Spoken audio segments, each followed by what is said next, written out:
নদীর সাঁকো ভাঙাকে কেন্দ্র করে চাঞ্চল্য এলাকায়।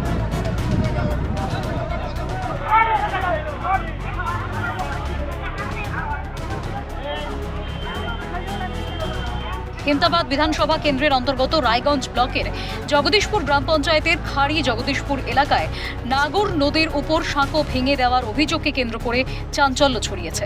গ্রামবাসীদের অভিযোগ, বেশ কিছুদিন ধরেই বারবার দুষ্কৃতীরা সাঁকোটি ভেঙে দিচ্ছে। এর জেরে বন্ধ হয়ে গিয়েছে গুরুত্বপূর্ণ এই যাতায়াতের পথটি। অভিযোগ, আমাদের ঘাটটায় কিছু লোক আসছিল, পারাপার হতে গিয়ে ভাড়া নিয়ে একটু গন্ডগোল দিয়ে ঘাটকে ভেঙে চলে গেল। আমরা আবার তৈরি করতে গেছি, পুলিশ থেকে আবার পুলিশের উপস্থিতিতে দুবার ভাঙা হয়েছে।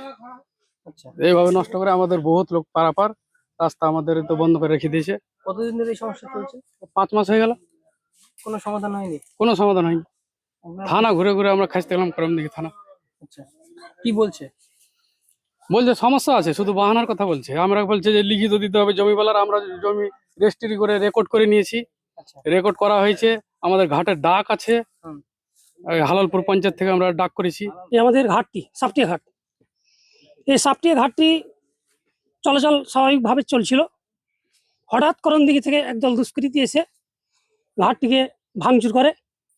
পরক্ষণে থানা ইনফরমেশন করে বিভিন্ন থানা, রায়গঞ্জ এবং করণদিঘি থানা উপস্থিত হয়। 2 থানার উপস্থিতিতে এই ঘাটটি একবার নয়, দুবার নয়, প্রায় 3 বার ভাঙা হয়েছে। জানি না এখানে লোকের সামনে থানা পুলিশ আইসি সমস্ত উপস্থিত ছিল, অথচ তাদের আগে দিকে ভাঙচুর করেছে। পরে র্যাব এসে সেটা ভাঙচুরটা বন্ধ হয়। জানি না এখানে কোনো পলিটিক লিডার্স এর হাত আছে নাকি। আমরা এই গ্রামবাসী, এখানে এই শুধু গ্রামবাসী নয়, এই রাস্তা দিয়ে প্রায় 8-10 হাজার লোক দিনে পারাপার হয়। পরবর্তীতে আরো বেশ কয়েকবার এই একই ঘটনা ঘটেছে বলে দাবি গ্রামবাসীদের। বর্তমানে সাঁকোটি ভেঙে যাওয়ায় সাধারণ মানুষ, বিশেষ করে স্কুল কলেজ পড়ুয়া, কৃষক, ব্যবসায়ী এবং নিত্যযাত্রীদের চরম দুর্ভোগের মধ্যে পড়তে হচ্ছে। স্থানীয় গ্রাম পঞ্চায়েত সদস্য আনারুল হক জানান, ভাড়া নিয়ে শুরু হওয়া বিবাদ থেকেই সমস্যার সূত্রপাত। ধীরে ধীরে সেই ঘটনা বড় আকার ধারণ করেছে।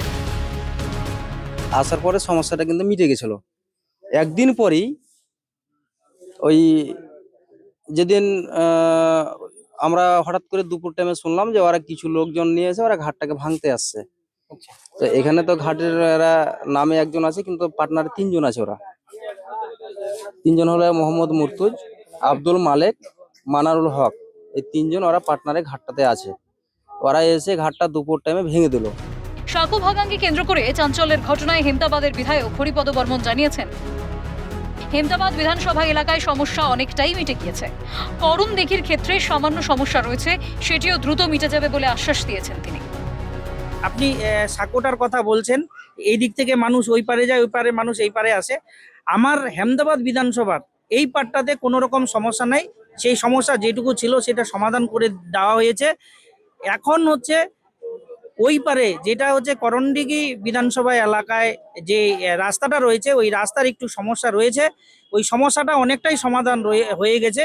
তারও কিছুটা আছে, সেটা আমি ওখানকার যে মিনিস্টার রয়েছেন বিরাজ বিশ্বাস মহাশয়, উনার যা পিএ রয়েছেন, উনার সাথে আমি কথা বলেছি। উনাকে বলেছি যে ওই সমস্যাটা যেটুকু অল্প একটা সমস্যা রয়েছে, সেই সমস্যাটা সমাধান করার জন্য।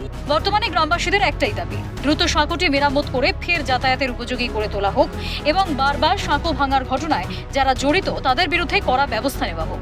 প্রশাসন কত দ্রুত এই সমস্যার সমাধানে পদক্ষেপ করে, এখন সেদিকেই তাকিয়ে এলাকার মানুষ।